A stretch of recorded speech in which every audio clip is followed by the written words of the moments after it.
Hello दोस्तों, स्वागत है आपका अपना YouTube channel Black Book Race में। ये है ईडीएम का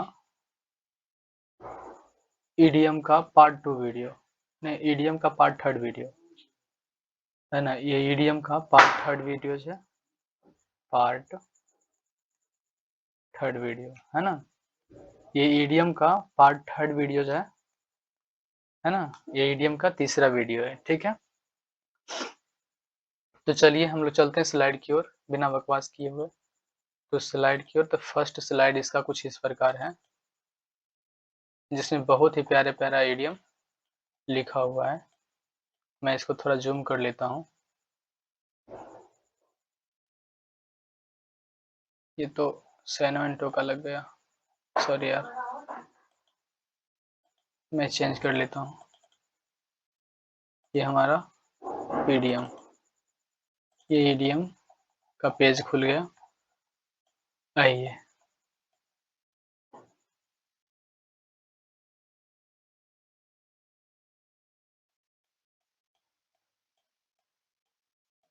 इसमें हम लोग क्वेश्चन नंबर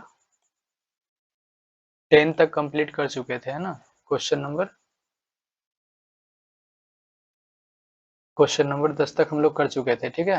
आइए 11 नंबर क्वेश्चन है ना, ये 11th नंबर क्वेश्चन हम लोग देख लेते हैं। क्वेश्चन नंबर 11, चलिए ये है हमारा क्वेश्चन नंबर 11, ठीक है। क्वेश्चन नंबर 11 यहाँ लिखा हुआ है, ये हमारा क्या है, question number 11, apples and orange, apples and orange. तो ये हमारा एप्पल है, ये हमारा एप्पल है, और ये हमारा ऑरेंज है, क्या है, ऑरेंज है। तो एप्पल एक अलग फल है और ऑरेंज क्या है, एक अलग किस्म का फल है, ठीक है। दोनों में क्या है, डिफरेंट है, क्या है, दोनों क्या है, डिफरेंट है, ठीक है। तो इसका मतलब ये होता है डिफरेंट थिंग्स, क्या होता है, डिफरेंट थिंग्स, क्या होता है, डिफरेंट थिंग्स होता है। टू अनलाइक थिंग्स और पीपल डिफरेंट थिंग्स, यानी कि दो अलग चीजें, दो अलग चीजों की बात करता है। तो सही बात है, ये दोनों क्या है, अलग है। तो इस ईडियम का मतलब क्या हो गया, एप्पल्स एंड ऑरेंज का मतलब क्या हो गया, डिफरेंट थिंग्स, यानी कि दो अलग चीजें, क्या हो गई, दो अलग चीजें। चलिए चलते हैं हम नेक्स्ट स्लाइड की ओर। इसमें एक ही क्वेश्चन काम का था, तो चलते हैं हम लोग दूसरे स्लाइड की ओर, है ना। इसे हम जूम कर लेते हैं। चलिए ये हमारा 12 नंबर क्वेश्चन यहाँ आपको दिख रहा होगा। चलिए, बहुत ही प्यारा क्वेश्चन है, ये बहुत ही प्यारा ईडियम है। चलिए, यहाँ लिखा हुआ be be a dead meat, इतना से ही याद रखेंगे इस ईडियम को, है ना। बी ए डेड मीट, क्या, डेड मीट। अच्छा, मीट तो डेड ही होता है, यानी कि डेड बॉडी से ही मीट को निकाला जाता है, ठीक है। मीट को डेड बॉडी से ही निकाला जाता है, ठीक है, डेड मीट। डेड मीट, अब मान लीजिए ये जो है, ठीक है, ये जो तस्वीर में दिख रहे हैं, ये हमारा ये अपना पठान भाई है, कौन है, पठान भाई, ठीक है। रमजान का दिन था, रोजा का दिन, जो रोजा होता है, रोजा वाला दिन था, और इनके घर में परिवार, कुछ मेहमान आए हुए थे, है ना, कुछ गेस्ट लोग आए हुए थे इनके घर में। और जैसे ही रोजा खत्म हुआ तो ये गए बाजार मीट लाने के लिए, क्या लाने गए, मीट, है ना। डेड मीट कहो या मीट कहो, बात बराबर है ना। बी या डेड मीट, इस इडियम को समझने, मतलब है ना, जो भी बातें हम बोल रहे हैं, बस इस इडियम को समझाने के लिए है ना। ये इडियम एक बार पकड़ में आ गए तो मैं कहता हूँ कि जीवन भर नहीं भूलोगे। बी अ डेड मीट, यानी कि मीट गए लाने के लिए, हाँ भाई इसके घर में कुछ गेस्ट आए हुए थे, ठीक है, गए लाने के लिए, तो डेड मीट लाने गए। लेकिन हुआ ये था कि एक ही दुकान खुला हुआ था, और वो भी उसके पास भी दुर्भाग्य से मीट नहीं था, क्या था, मीट नहीं था। अब बताइए, एक तो पहले नंबर दिन का भूखा ये खुद पठान भाई, और दूसरा इनके घर में गेस्ट आए हुए थे, और तीसरी परेशानी ये कि जहाँ गए मीट लाने के लिए वहाँ मीट मिला नहीं, यानी कि डेड मीट इनको मिला नहीं, नहीं मिला तो ये क्या हो गए, गंभीर संकट में पड़ गए, क्या हो गए, गंभीर संकट में पड़ गया, यानी कि to be in a serious trouble. इसी बात को यहाँ इंग्लिश में क्या लिखा है, to be in a serious, to be in serious trouble, यानी कि काफी गंभीर संकट में पड़ जाना, ठीक है। तो इस इडियम का मतलब क्या था, गंभीर संकट में पड़ना। चलिए आइए 13 नंबर क्वेश्चन को देखते हैं हम लोग। क्वेश्चन नंबर 13 को देख लेते हैं। क्वेश्चन नंबर 13, क्वेश्चन नंबर 13 को देख लेते हैं। ये जो इस फिगर में दिख रहा होगा आपको, यानी कि तस्वीर में अगर आप देख पा रहे होंगे, तो इसके हाथ में ये रैबिट है ना? इसके राइट हैंड में क्या है? रैबिट है, और इसके लेफ्ट हैंड में एक थैला है। एक थैला है, मैं बना देता हूँ, आप लोग को नहीं दिख रहा होगा, तो ये थैला है। थैला नहीं, कैप है। क्या है? हैट है। क्या है? हैट है ना? यानी कि एक टोपी है। क्या है? एक टोपी है। ठीक है, ठंडा वाला टोपी। ठीक है, अब जाइए। तो अब बताइए, ये जादूगर है। क्या है? ये जादूगर है। अब ये जादूगर है, और ये जादू दिखाते दिखाते इस इडियम को समझना है। Pull a rabbit out of a hat, है ना? पुल मतलब खींचा एक रैबिट को आउट ऑफ ए हैट, यानी कि एक टोपी से आउट किया, यानी कि बाहर किया एक रैबिट को खींचकर, एक रैबिट को खींचकर। तो ऐसा जादूगर वाले किए, और ये देख कर लोग क्या हो गए? चकित हो गए कि यार इस टोपी में रैबिट आया कहाँ से? ठीक है, इस टोपी से रैबिट आखिर निकला कैसे? हाँ, ये जीता जागता जानवर इस टोपी से कैसे निकल के बाहर आया? ठीक है, तो पुल मतलब खींचना एक रैबिट को आउट ऑफ ए हैट, यानी कि जब एक जादूगर एक टोपी से, एक हैट से आउट किया, यानी कि बाहर किया किसको? एक रैबिट को। किसको? एक रैबिट को। तो ये देखकर सभी लोग क्या हो गए? चकित हो गए, चौंक गए। ठीक है, यानी कि टू डू समथिंग अनएक्सपेक्टेड, यानी कि जिसकी कोई आशा ना हो और वैसा काम हो जाना, है ना? वैसा काम हो जाना। अनएक्सपेक्टेड का मतलब वही होता है ना, यानी टू डू समथिंग, यानी कि कुछ ऐसा कर जाना जिसके बारे में कोई आशा ना हो। एक्सपेक्टेड का मतलब होता है आशा। क्या होता है? आशा। क्या होता है? आशा, है ना? यानी कि किसी चीज की आशा होना। लेकिन ये इन्होंने जो काम किया, यानी कि एक हेड से एक रैबिट को निकाल दिया, ये ऐसा किसी को, है ना, आशा नहीं था कि ऐसा हो भी सकता है, लेकिन ऐसा हुआ। तो लोग क्या हुए? चौंक गए। तो यहाँ टू डू समथिंग अनएक्सपेक्टेड, यानी कि जिसकी आशा ना थी। एक्सपेक्टेड का मतलब होता है आशा होना, और यहाँ आगे में क्या लगा हुआ? अन लगा हुआ है ना? यूएन। तो ये क्या कर दिया? मीनिंग को निगेटिव बना दिया। क्या बना दिया? निगेटिव बना दिया, है ना? देखेंगे अन हो गया, कभी-कभी आई एन आता है मीनिंग के आगे लगता है, तो क्या हो जाता है? मीनिंग क्या हो जाते हैं? निगेटिव हो जाते हैं। क्या हो जाते हैं? निगेटिव हो जाते हैं। तो इन लग जाना, अन लग जाना, ये क्या करते हैं? जनरली मीनिंग को निगेटिव बना देते हैं। क्या करते हैं? निगेटिव बनाते हैं, यानी कि आशा होना। ऐसे एक्सपेक्टेड का मतलब था आशा होना, और अन लग गया तो क्या हो गया? आशा ना होना। यानी कि टू डू समथिंग, कुछ ऐसा कर जाना जिसे कोई आशा ना थी। इसका मतलब हुआ क्या होगा? मतलब आश्चर्यचकित कर देना, यानी कि जैसा मतलब जिस चीज के बारे, मतलब जिसका कोई आशा ना था वैसा काम हो गया। ठीक है, चलिए, समझ में ये आपको आ गया होगा। चलिए अब चलते हैं हम लोग क्वेश्चन नंबर 14 की तरफ। क्वेश्चन नंबर 14, ये हमारा क्वेश्चन नंबर 14 है। ठीक है, समझेंगे, ये भी बहुत प्यारा इडियम है, बहुत ही प्यारा इडियम देखेंगे हम लोग। क्वेश्चन नंबर 14 लिखता है keep under one's hat. One's मतलब अपना होता है। क्या होता है? अपना होता है। यहाँ लिखा हुआ है कीप। कीप का मतलब रखना, अंडर मतलब नीचे, अंडर मतलब नीचे या उसके अंदर, और वंस हैट मतलब अपनी टोपी। अब अपनी टोपी के अंदर आप क्या रखे हो वो आप ही को पता है, और बाकी सबके लिए क्या है? वो सीक्रेट है। क्या है? सीक्रेट है। तो इसका मतलब क्या हो गया? गुप्त रखना। क्या हो गया? गुप्त रखना, यानी to keep something a secret, यानी कुछ चीजों को सीक्रेट रखना। इसका मतलब क्या हो गया? सीक्रेट। चलिए, क्वेश्चन नंबर, ये हम लोग देखते हैं 15। क्वेश्चन नंबर 15 को देखते हैं। क्वेश्चन नंबर 15 यहाँ लिखता है, ये भी देखो, यानी कि ये भी अक्सर देखा गया एग्जाम में, है ना? ये भी बराबर पूछते रहता है। डांस टू समवन्स ट्यून, यानी कि डांस करना, समवन्स मतलब किसी के ट्यून पर। यहाँ है ना, मतलब इशारे, इशारे पर नाचना, है ना? किसी के इशारे पर नाचना। ये हिंदी में हम लोग खूब मुहावरा सुनते थे, है ना? किसी के इशारे पे नाचना, ऐसा कुछ। ठीक है, डांस, डांस मतलब नाचना, और समवन्स मतलब किसी की, और ट्यून मतलब धुन। धुन, धुन कह लो या ट्यून, मतलब समझ ही रहे हो, है ना? किसी की ट्यून पर, यानी किसी के धुन धुन पर। डांस टू समवन्स, यानी कि डांस करना, समवन्स मतलब किसी के ट्यून पर, किसी के ट्यून पर, यानी कि किसी दूसरे की बातों को मानना, या किसी की दूसरे, यानी कि अपनी बातों को ना मानकर किसी दूसरे की बातों की है ना खूब प्रायोरिटी देना, ठीक है। तो डांस टू समवन्स ट्यून, यानी कि किसी की ट्यून पर, यानी समवन्स मतलब किसी की ट्यून पर डांस करना, यानी कि वो जैसे नचा है उस तरीके से नाचना। तो यहाँ लिखा हुआ है इशारे पर नाचना।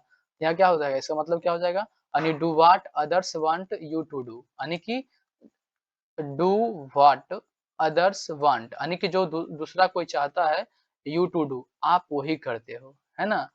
अवेइंग वंस ऑर्डर, यानी कि अपनी ऑर्डर को आप ना मान कर किसी दूसरे के ऑर्डर को मानते हो, यानी कि इशारे पर नाचना। उसी का मतलब क्या हो गया, इशारे पर नाचना, यानी डांस समवन्स ट्यून, यानी किसी दूसरे के इशारे पर नाचना। चलिए आते हैं हम क्वेश्चन नंबर 16 पर। क्वेश्चन नंबर 16 ये है हमारा क्वेश्चन नंबर 16। ये लिखा हुआ है a needle in A hashtag, यानी कि हैशटैग का मतलब क्या होता है, हैशटैग का मतलब होता है सूखी घास। क्या होता है, सूखी घास। ए नीडल, नीडल का मतलब क्या होता है, सुई होता है। एक मतलब एक, और नीडल, नीडल का मतलब क्या होता है, सुई होता है। और इन मतलब में होता है। और हैशटैग का मतलब क्या होता है, ये हैशटैग का मतलब क्या होगा, सूखी घास। यानी जब एक नीडल, जब एक नीडल, जब एक नीडल हैशटैग यानी कि घास में खो जाए, क्या हो जाए, खो जाए, है ना, यानी कि खो गया। एक निडल था आपके पास, एक सुई था, एक सुई था, एक सुई था जो सूखी घास में क्या हो गया, खो गया, सूखी घास में खो गया। तो उसको लोकेट करना काफी क्या हो जाएगा, मुश्किल हो जाएगा, यानी कि जिसका पता लगाना काफी मुश्किल हो, जिसका पता लगाना काफी मुश्किल हो जाए, है ना। मतलब इसका क्या निकला, यानी कि पता लगाना काफी मुश्किल हो, यानी कि डिफिकल्ट टू लोकेट, यानी something that is very difficult to locate, यानी कि खोज पाना जिसको काफी मुश्किल हो, ठीक है। तो इस इडियम का अर्थ क्या निकला, something that is very difficult to locate, यानी कि जिसको खोजने में क्या हो, काफी डिफिकल्ट हो, है ना। चलिए हम आते हैं 17 नंबर क्वेश्चन, क्वेश्चन नंबर 17 की तरफ चलते हैं हम लोग। क्वेश्चन नंबर 17 लिखा हुआ अ रेड लेटर डे, ए रेड लेटर डे, ठीक है, ए रेड लेटर डे। अब ए रेड लेटर डे को कैसे याद रखेंगे, लेटर डे। अब मान लीजिए यहाँ पर ये कैलेंडर है, क्या है, कैलेंडर है, और कैलेंडर में डेट लिखा हुआ 1 तारीख, 2 तारीख, 3, 4, 5, 6, 7, ऐसा ही लिखा हुआ है डेट, है ना, इसमें लिखा हुआ है, ठीक है। चलिए इस कैलेंडर में डेट लिखा हुआ है, इस कैलेंडर में क्या लिखा हुआ है, डेट लिखा हुआ है, ठीक है। अब ए रेड लेटर डे का मतलब क्या हो गया, अब मान लीजिए इसमें, अब आपके लिए जैसे कि नवंबर आ गया। अब मान लीजिए कि 5 नवंबर को, किस दिन, 5 नवंबर के दिन आपको अचानक से 10 लाख की लॉटरी लग जाए, 10 लाख की लॉटरी लग जाए कि 5 तारीख को, यानी कि 5 नवंबर को आपको एक शानदार 5 लाख की लॉटरी लग जाए, ठीक है। तो आप बताओ सरप्राइज हो गए या नहीं, है ना। आप भी चकित रह जाएंगे कि अचानक से कैसे हुआ, ठीक है। लेकिन लॉटरी लगती है तो आदमी के लिए क्या होता है, वो दिन काफी सुनहरा होता है ना, वो दिन खूब आप खुश रहोगे, है ना, बहुत ज़्यादा, ठीक है। तो ये आपके लिए क्या हो जाएगा, रेड लेटर डे, यानी कि ये आपकी ज़िंदगी का काफ़ी ख़ास दिन होगा। ये 5 तारीख का दिन, 5 नवंबर का दिन, ये आपके लिए ख़ास दिन हो जाएगा। तो यही क्या हो गया, रेड लेटर डे, यानी कि जिस दिन आप काफ़ी खुश रहते हो, यानी कि आपके लिए जो दिन इम्पोर्टेंट हो, वही हो गया क्या, रेड लेटर डे। और आप उसको गोले क्या करते हो, रेड पेन से क्या करते हो, गोला लगा लेते हो कि ये दिन हमारे लिए काफ़ी ख़ास था, जिस दिन की हमने 10 लाख की लॉटरी जीती। तो ये क्या हो गया आपके लिए, रेड लेटर डे हो गया। तो ए रेड लेटर डे का मतलब क्या हो गया, एन इम्पोर्टेंट डे, यानी कि काफी इम्पोर्टेंट डे, है ना। हैप्पी एंड सिग्निफिकेंट डे, यानी आपके लिए काफी इम्पोर्टेंट डे का होना, ठीक है। चलिए अब हम लोग चलते हैं अगले स्लाइड की ओर। इसमें तो क्वेश्चन खत्म हो गए। चलिए नेक्स्ट स्लाइड में 18 नंबर से हम लोग करेंगे। चलिए ये हमारा क्वेश्चन नंबर 18 आ गया। सिग्निफिकेंट है तो याद कर ही लिए थे। अब आइए हम लोग क्वेश्चन नंबर 18 पर आते हैं, ठीक है। क्वेश्चन नंबर 18,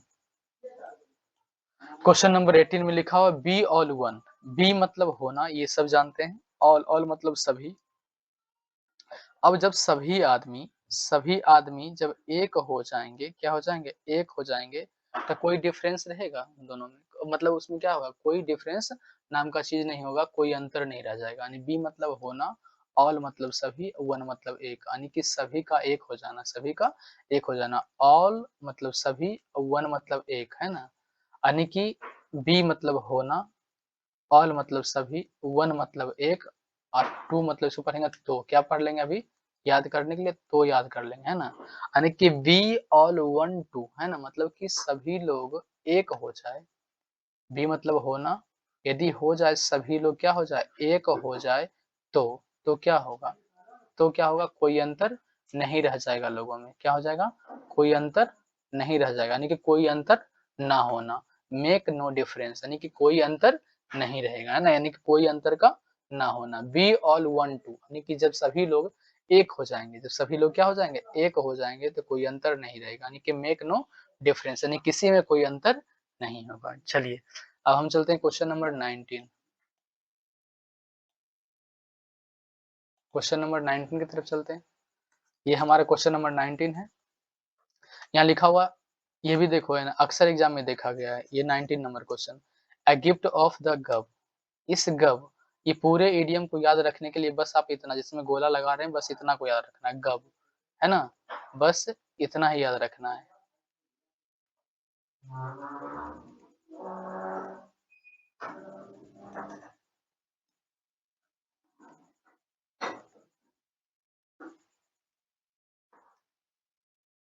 बस इतना याद रखना है, जिसमें हम गोला लगा रहे हैं, बस इतना ही याद रखना है। ये अगर याद हो गया तो ये पूरा इडियम आपका ठीक है। A gift of the gab, a gift of the gab, gab से याद रखेंगे गब्बर। सॉरी, इस गब से याद रखेंगे गब्बर को। क्या याद रखेंगे? गब्बर को,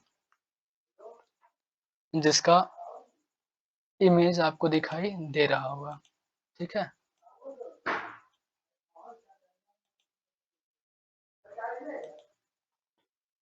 ये आपको इमेज में दिखाई दे रहा होगा, यही गब्बर है।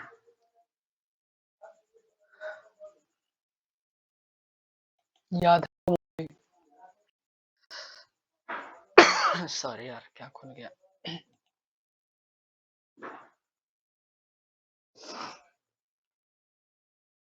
अ गिफ्ट ऑफ द गब, गब मतलब गब्बर, गब से याद रखेंगे गब्बर को, ठीक है। जिससे बोलता है गब्बर, अरे वो सांभा कितने आदमी थे, ठीक है। तो इसे भगवान से मिला हुआ बहुत अच्छी, है ना, आवाजें हैं, यानी कि बहुत बढ़िया ये स्पीक कर लेता है ना, बहुत अच्छा बोल लेता है। द गिफ्ट ऑफ द गब, तो गब को क्या मिला था? अच्छा बोलने की, है ना, भगवान ने इन्हें बोलने की बहुत अच्छी टैलेंट दी है। तो इसका मतलब क्या हो गया? टैलेंट फॉर, इसका मतलब क्या हो गया? टैलेंट फॉर, क्या हो गया? Talent for, talent for speaking, talent for speaking, यानी जिसके पास बोलने की एक अच्छी कला हो। सॉरी यार, जिसके पास बोलने की एक अच्छी कला हो, talent for speaking, talent for speaking, ठीक है।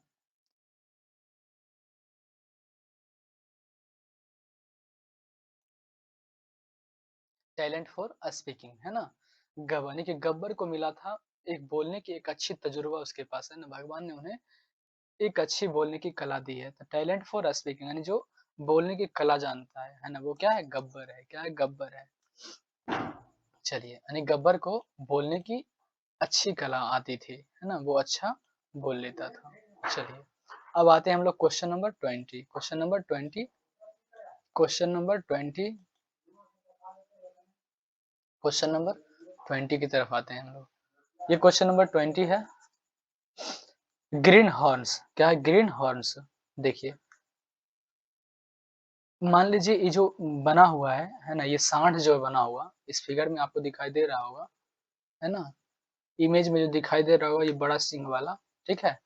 ये ये पहले बच्चा में ऐसा दिखता था, बच्चा में ऐसा दिखता था, और इसके पास सिंग भी नहीं था, ये छोटा छोटा सिंह था, इति सा, है ना, छोटा छोटा सिंह था, ठीक है। Green horns.